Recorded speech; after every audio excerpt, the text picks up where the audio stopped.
Video kali ini bukan video review mobil listrik, tapi bisa dibilang anggap aja sebuah surat cinta. Sebuah surat cinta untuk GAC Aion dan Indomobil. Gini, Aion dan Indomobil itu punya potensi untuk jadi game changer di market mobil listrik Indonesia. Kenapa?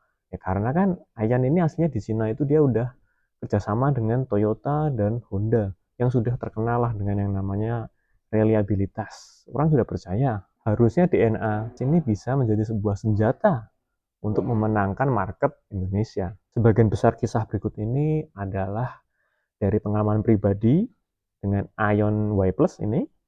Kemudian akan dimasukkan juga cerita dari pengakuan pemilik Ion Hightech yang kelas atasnya Ion, bahkan sampai mengalami power loss atau mogok mendadak di jalan tol. Oke, dari pilar pertama, fondasi kepercayaan dari QC, after sales, dan garansi itu sendiri. Buku petunjuk itu kan harusnya sebagai sebuah sumber informasi yang benar. Tapi gimana kalau ternyata buku petunjuk salah? Ini yang terjadi pada Ion Y Plus pada tekanan ban serep. Kelihatannya sepele tekanan ban serep, tapi fatal. Karena perbedaannya sampai hampir 100% loh. Di buku petunjuk dan dinding ban serep, jelas-jelas tertulis tekanannya itu adalah 420 kPa atau 60 PSI.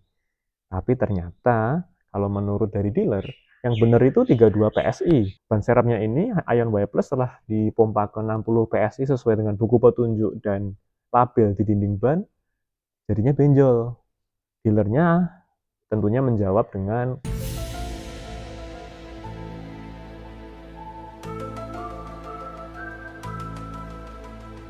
kalau memang ada informasi yang beda, kenapa nggak disampaikan sejak awal? Ini bukan lagi soal ban, ini fondasi kepercayaan, sebuah peace of mind. Bayangkan, yang sudah tertulis aja bisa salah, apalagi yang nggak tertulis. Seperti misalnya, garansi lifetime baterainya. Belum ada loh tertulis seperti apa, dokumennya belum terima. Aturan mainnya juga berubah-berubah. Waktu saya awal beli Ion Y Plus ini katanya pasang PPF gugurkan garansi. Kemudian berubah menjadi boleh pasang PPF tidak menggugurkan garansi. Kemudian ada juga masalah penggantian valve. Itu sampai di komunitasnya Ion Y Plus di ioners.id terungkapkan bahwa tiap dealer ternyata beda-beda. Ada yang ngomong ganti valve garansinya hangus, ada yang ngomong enggak. Jadi mungkin dealer juga bingung ya karena belum ada garansi tertulis yang jelas. Fondasi ini semakin retak ketika kita bicara tentang QC dan after sales. Bayangin aja, suara AC kayak gini dianggap normal loh.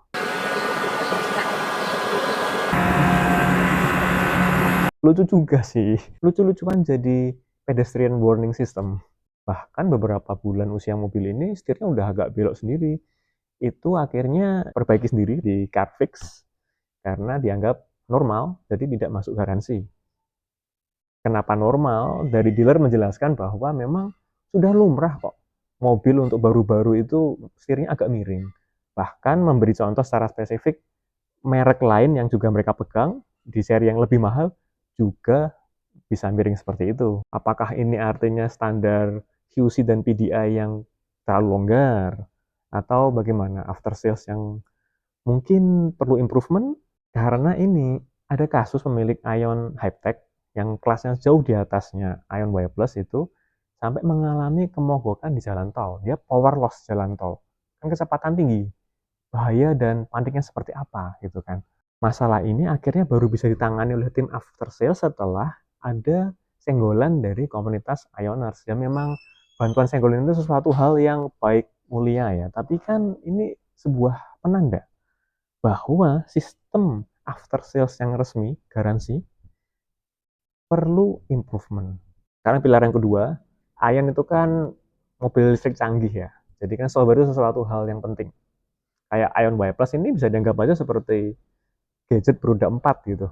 Tapi bayangin deh, setiap aku pakai mobil ini tuh perlu restart. Ritual itu dia mau pakai mobil. Naik, restart, naik, agar Android Auto bisa dipakai. Solusinya dari Ion, mereka menjanjikan akan ada software update di bulan Agustus. Tapi ini sudah bulan Agustus, September, Oktober. Belum muncul software update-nya. Kemudian desain interface-nya di layar tabletnya ini nggak konsisten. Padahal kan berbagai hal itu nggak ada tombol fisiknya, ada di layar tablet. Tapi masalahnya Kayak misalnya tombol-tombolnya itu ya, bisa sulit ditekan, apalagi jalan Indonesia itu kan nggak rata mulus gitu. Jadi risiko nggak kepencet, risiko salah pencet. Nah, ironisnya ini padahal hardware-nya bagus, terbukti ketika pakai Android Auto, masalah pecet-pecet ini nggak ada, hilang otomatis. Berarti kan hardware bagus, tinggal software-nya, toh juga bisa OTA software update. Ini bukti bahwa Ion itu hardware-nya bagus, mobilnya bagus, software-nya bahkan ada hal-hal convenience seperti shortcut di setir itu pilihannya dikit banget, bahkan nggak ada shortcut untuk ngelipet spion. Padahal kan di Indonesia itu nggak jarang ya ketemu jalan yang terlalu sempit, jadi perlu cepat-cepat ngelipat spion. Jadi ya gini, JEC Ion Indonesia sama Indomobil kesempatan yang terlewatkan untuk menjadi brand yang benar-benar brand terpercaya untuk mobil listrik di Indonesia. Potensinya raksasa, tapi terjegal oleh eksekusi mereka sendiri. Jadi ya mungkin ada 3 main takeaways dari saya sebagai rasa cinta terhadap Ion, karena katanya lawannya cinta itu bukan banyak kritik, tapi udah cuek aja nggak peduli, ganti merek lain gitu. Perlu transparansi radikal. Kalau ada masalah ya ngomong aja masalah dari awal dikasih tahu gitu. Kalau ada info yang memang belum jelas karena misalnya dealer pada bingung, velg PPF itu sebenarnya menggugurkan garansi apa enggak sih? Yang ngomong aja kebijakannya sedang digodok atau gimana. Transparansi. Adopsi standar tinggi untuk QC dan after sales. Ya gimana ya? Jangan gampang bilang sesuatu hal cacat itu normal gitu. Jangan nunggu disenggol sama komunitas baru after salesnya gerak gitu. Setiap komplain investigasi. Karena orang yang komplain itu karena masih mau komplain. Masih mau komplain untuk kebaikan masa depan. Kuasai software. Kan makin panas ya persaingan mobil listrik sekarang ini. Banyak-banyak merek-merek yang softwarenya ya tahu sendiri lah seperti apa dibandingkan Ion gitu kan. Jadi kalau Ion itu bisa menggunakan standar UX yang baik dan rilis perbaikan dengan cepat, kemudian timeline rilis yang jelas, itu akan sangat menjadi sebuah improvement. Kesempatan Ion dan Indomobil untuk membawa ini menjadi brand yang nomor satu di Indonesia itu masih ada. Apalagi kan salesnya habis naik nih dengan terbitnya Ion V. Jangan sampai lah hal-hal seperti ini dianggap sebagai hal sepele gitu. Nanti takutnya udah susah-susah penjualannya naik, rasa cinta dan percaya terhadap brand tidak bisa dipupuk dengan baik. Itu kan sebuah kesempatan yang terlewatkan ya. Eman-eman gitu kalau katanya orang Jawa. Buktikanlah bahwa DNA Honda dan Toyota sebagai partner Ion GAG di Cina menjadi sebuah nilai tambah untuk kepercayaan dan merek terbaik mobil listrik di Indonesia.